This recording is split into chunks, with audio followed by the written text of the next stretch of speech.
everybody's struggling with finding that next stash at running back off the waiver wire. We're always looking through the waiver wire, trying to find that next running back that can help our team, that we can just stash on the back end of our roster, maybe even on the IR spot, that we can use later on down the road that will eventually help us out.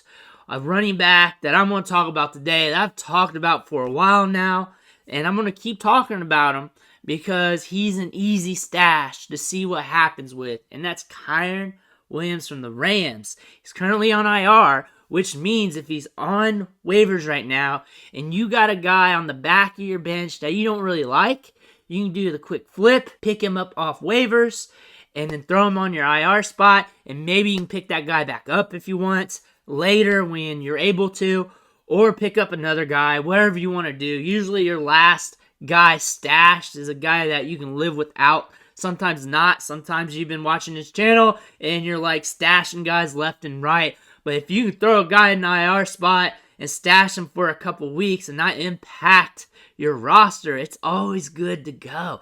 Kyren Williams, though, is very interesting. Last I've checked on the news is that after week 8, they're going to look at bringing him back up. Look at it, taking him off IR. So here soon, we're going to get some more news. And when we get that news that he's coming back, everybody's going to be rushing to the waiver wire. They're going to be rushing to get him. And then you're going to have to compete or pay up for him to get him when you could have got him free now and just stashed him for a bit. And the reason why we're interested in him is because the Rams got some volatility at running back. Cam Akers is pretty much dead.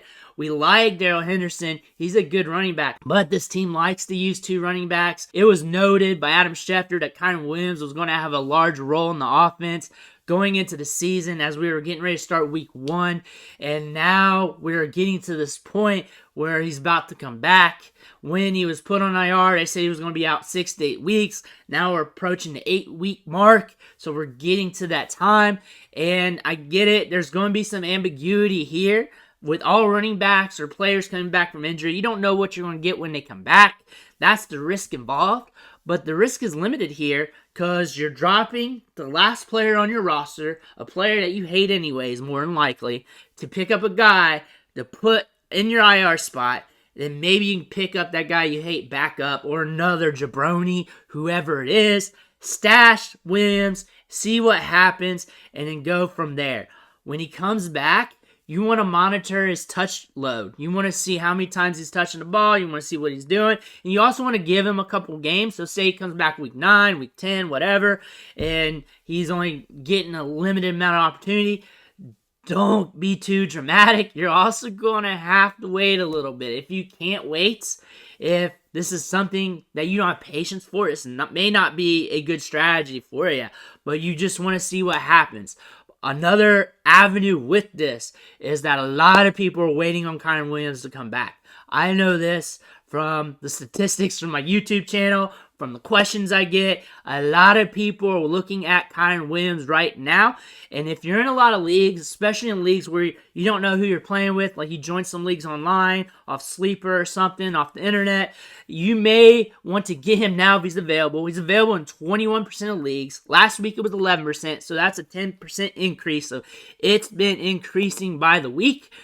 You may want to get him now, and you say you don't like him, you don't like the situation, you've never been a fan of Kyren Williams, maybe you could trade him for another bench player. Maybe you can make that switch. Maybe there's a wide receiver you like. Maybe Rashad Bateman or something like that. Whatever you want, really at that standpoint, you can use that as a negotiating chip to improve your team. That's just another option, but it's a free option pretty much that's stashed on the IR spot of your team. Only thing you're paying is to hold him for a little bit, and the last guy on your roster, a guy that you hate. If you love everybody on your team, don't do it. Obviously, you're good to go. You're probably undefeated or got one loss, or you're leading the team in points or whatever. That makes sense, but most of you guys are iffy right now. You're ambiguous at the running back spot. You need a running back, and we're all clamoring for running backs every week off the waiver wire. We're looking at the next guy up. This week's like Chuba Hubbard, Donta Foreman, Latavius Murray, some of the other guys. Before that, it was Kenyon Drake, all these scabs. And we got another rookie here coming up that could help us or at least get us some touches, or at least give us a prospect going forward. That might be able to help us. It might not. All we know is he doesn't live up to expectations, doesn't really give us the production we want, and then you know what? We drop him, but we take no hits on our fantasy teams, really, other than the time it took to hold him on our roster. But there's all kinds of running backs here that we need to be taking shots on. You could really get the running back that you want now and get him, because you can just stash him away on IR, and you can get your Pacheco's, your Hubbards, or whatever on the back end, and really use them for the now, and maybe Kyren Williams hits for you. And the thing about Kyren Williams, he was very productive during his collegiate career, especially in the passing game, caught 78 balls for 673 yards, so they're going to be able to use him that as a PPR back for fantasy. Rushed for over 2,000 yards in his career at Notre Dame with 27 touchdowns. Through the draft process, he was known as being one of the best blocking running backs in the draft. That is probably why they were talking about him having a large role in the offense, and I could see that being a reason, because that creates dependability. And if they want a dependable running back, a guy that blocks his face off is always a good guy to have, which that means that equates to snaps. Snaps equates to touches, and touches equates to opportunity. That doesn't mean he'll hit. That means he may get some opportunity, and plus there's not much competition other than Henderson in the offense for him to compete with.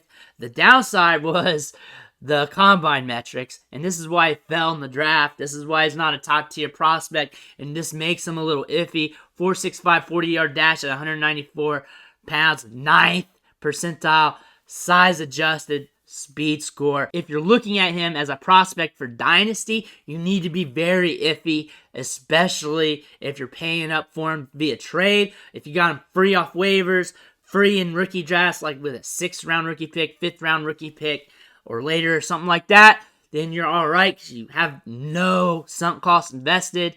But for redraft purposes, we're just looking for good game scripts where he's getting touches that could allow him to produce. Remember, redraft's just a sprint to the finish.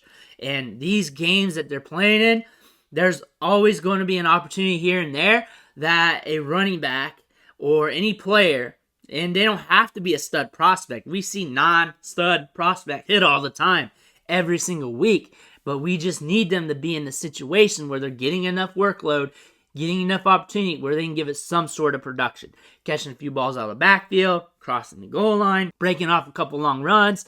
And you'll get that if he's getting touches, if he's on the field, if he's doing well, if he's being dependable, if he is blocking his face off like his draft profile said, then he is going to be on the field. And if he's on the field, then he's going to get touches, which could create some opportunity.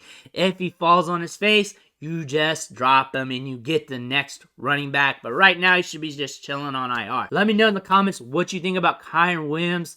Are you getting him? Do you have him stashed? A lot of you probably already got him stashed on IR. I've been talking about him for a few weeks now because he's a cheap, quick stash that you can get. And it doesn't really cost you a roster spot other than the guy that you're dropping to get him. And you just throw him on the IR. But let me know what you think. Hit that subscribe button on the way out. Really helps the channel, and it's going to help you going forward because I'm dropping waiver wire content all day long, every day of the week, along with trade content and anything else I can come up with to help your fantasy teams. I want to thank you, though, and I'll catch you on